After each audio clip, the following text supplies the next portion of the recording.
Gaston. Gaston with the kill shot. And they get the point. Straight away. That's good.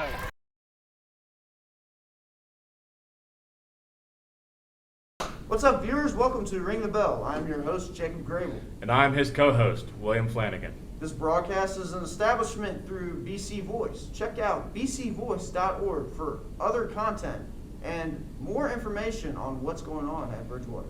We would like to begin the broadcast by explaining the origin of our name, Ring the Bell. Memorial Hall is the oldest building on our campus and it has held a bell since 1890. Ringing the Memorial Bell is a long-lasting tradition at Bridgewater. If you're on an athletic team, you'll get a chance to ring it after every victory.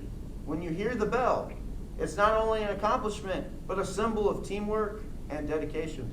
You'll also ring it during your opening convocation as a first-year student and have a chance to ring it again at your graduation time. Our broadcast is directed to you viewers and the athletic teams that work very hard in supporting and representing Bridgewater at the highest level. We look forward in once a week to provide you a platform for you to take notice on what's happening in Bridgewater.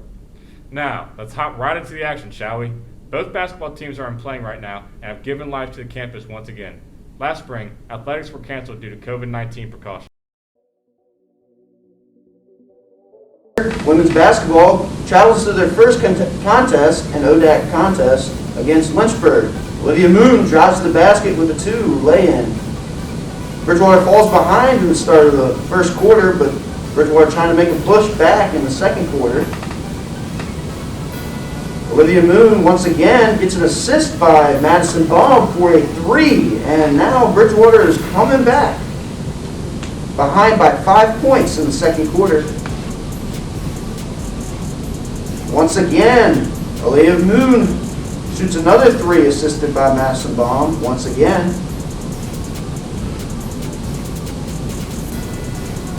And now Lynchburg going into the second half. Right away, we start out with Bridgewater on top, 34-31. And Taylor Stafford passes to Madison Baum with a 3. And now Bridgewater at halftime was in the lead and going into the third quarter. Right away, Taylor Stafford blocked a shot. Bridgewater's defense pulling out strong, keeping the lead at 58-52. And then once again, Aaliyah Moon with the 3, keeping Bridgewater on top, 63-54 going into the fourth quarter. And Taylor Stafford passes it out to Aaliyah Moon. And then passes it out to freshman Jaden Alsbury for a 3. And then now Leah Moon at the final part of the game goes to the free-throw line to score her 30th point of the contest. Bridgewater goes on to win 70-68. Bridgewater hosted Shenandoah Friday night for their senior night matchup. Bridgewater would like to recognize 3 graduating seniors this year: Aaliyah Moon, Madison Baum, and Kara Helbert. Thanks for all your work this year, guys. Bridgewater's matchup against Shenandoah was a hard-fought battle in which the lead went back and forth. Ultimately, Bridgewater came out on top 66-65 after Taylor Stafford hit a game-winning layup with 1.4 seconds remaining. Bridgewater forced 29 turnovers in that game and had 39 rebounds. And Bridgewater women's basketball right now is on top with 2 games, and they're 2-0. Randolph-Macon right behind them in second place, and Randolph with 1 game in third. A few honorable mentions this year for the women's team. Leah Moon leads the team in scoring with 22 points per game. She also pulls in 2 steals per game. Freshman Jada Gross averages 10 points per game and 1.5 steals per game. Junior transfer Taylor Stafford pulling in 8.5 points per game and 5.5 rebounds. And freshman forward Jaden Alsbury pulls in 6 rebounds per game and 1.5 steals per game. Men's basketball hosted Shenandoah for their season home opener. It was a hard-fought contest, but Bridgewater ultimately came out on top 81-65. Bridgewater shot 45.3% from the field and pulled in 40 rebounds. Bridgewater also pulled in 17 assists and 24 points in the paint.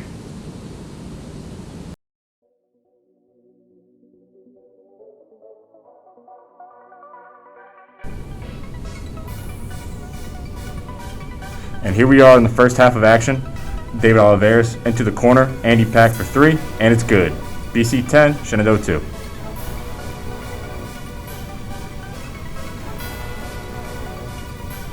Shenandoah making a move. Rebound Oliveras. Oliveras just pushes the fast break opportunity. Trying to go coast to coast. Dumps it off Murray. Murray 3, and it's good. Topper with the wing shot. No good. Rebound goes to Andy Pack. A strong finish to put it in. BC 34, Shenandoah 26. Murray into the corner, back out to Oliveras. Back to Murray. Back to Oliveras. Oliveras drives, kicks to Murray on the wing. Three-pointer is good. Murray with his second 3 of the game. And into the second half for the Eagles. Oliveras dumps it off to Topper. Topper back to Oliveras. Hodge goes up for the screen, fakes. Back out to Hodge into Topper's hands. Topper makes a move. Strong finish at the rim. Oliveras drives, kicks it to Topper from the corner. Pack for 3, and it's good. 51-34 Eagles. Here's Topper with the steal, going for the one-man dunk, and it's good. Topper puts him up 59-37. BC ultimately took the win, 81-65.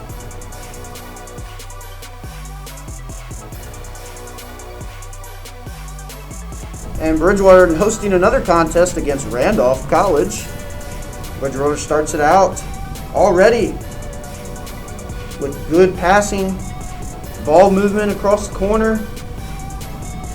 Pass back to Andy Pack, and Andy Pack with the 3 to start out Bridgewater on a hot streak. Dribbling it down the court. Pass out to Pack again. And then up top to Alec Topper, and gets assisted by Jalen Huntley with his 3. Bridgewater's leading 26-24. Hodges gets down in the paint. Shot, but it gets missed. But Alec Topper stays with it for a lay-in for 2. Into the second half we go.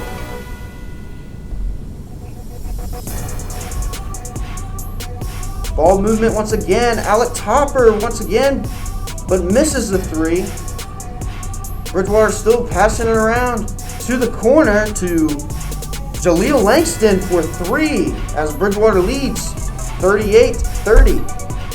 Jumping into towards the end of the second half, Randolph gets a lay-in to take the lead. Bridgewater has to find a way to tie it up.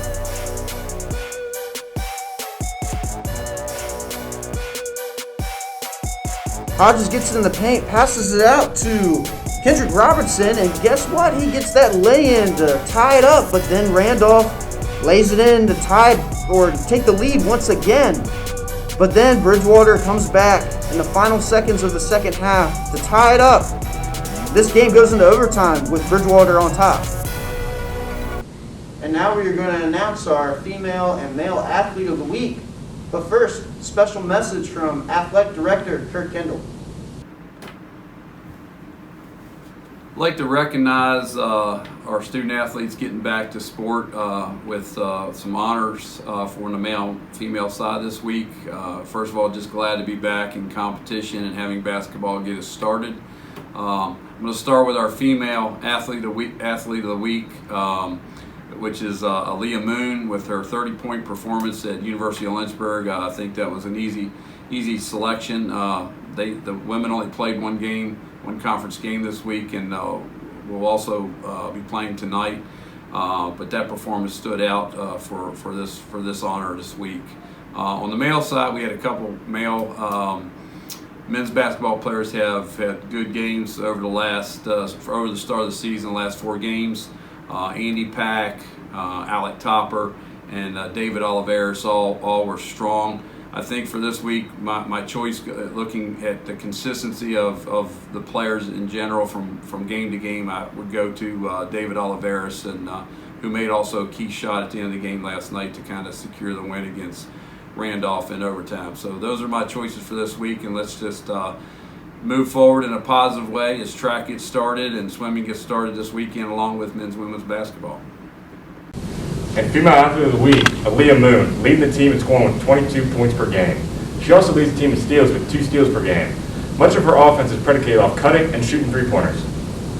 It's very impressive, especially her Lynchburg game, scoring 30 points that one game to lead her team to victory, almost scoring like half of her team's points. Her late free throws were very clutch in that victory against Lynchburg. And now we're going to go to our 80s Male Athlete of the Week. David Oliveros. He is averaging 8.7 points per game and 4.3 assists per game. But much of his impact on the game isn't seen in his stats book. Oliveros is a true point guard, and his playmaking skills are amazing. Especially all his consistent numbers. I mean, he's scoring double digits every game, assists, rebounds, all the above. He is truly a team player.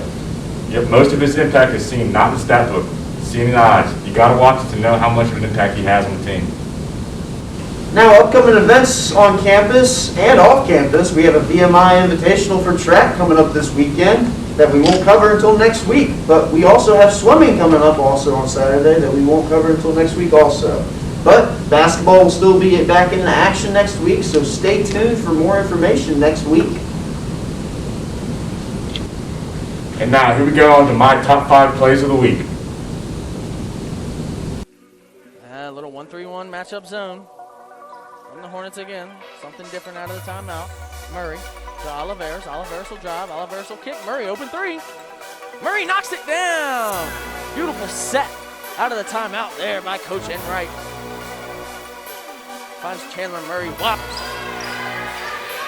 Now it's Moon. Crossover. Drive with the left hand. Beautiful move and finish from Aaliyah Moon.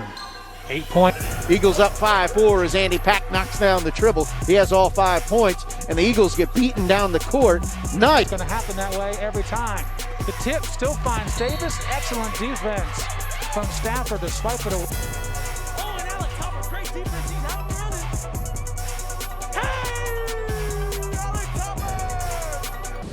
And now for our final segment of the day, Grabeel's Yeehaw or Nah. Every week we're going to make a current event decision on what's happening outside of Bridgewater sports. For today, we're going to do Duke and North Carolina. You know, Grabeel, both teams this season have kind of been underwhelming. They have not had the typical season you would expect from North Carolina or Duke. But what you can't expect from a game between the two is a hard-fought contest and a big rivalry. You got that for sure. So who do you going to pick? I think UNC's had a little bit of a better season. They've had a little bit more consistent season on both sides of the ball. And I think for those reasons, they're going to come out on top. I'd have to agree with you. I'm sorry, Mom. I know you're a Duke fan and stuff like that, but I'm going to yeehaw to North Carolina for the win. So as we close today with our show, I would like to ask you, viewers, to send in videos. Send in videos cheering on your favorite Bridgewater basketball team or whatever the case might be. Send in videos supporting your Bridgewater athletic team. And that is all for today. I'm Jacob Grabeel. I'm William Flanagan. Thank you all for watching. And ring the bell. Hello.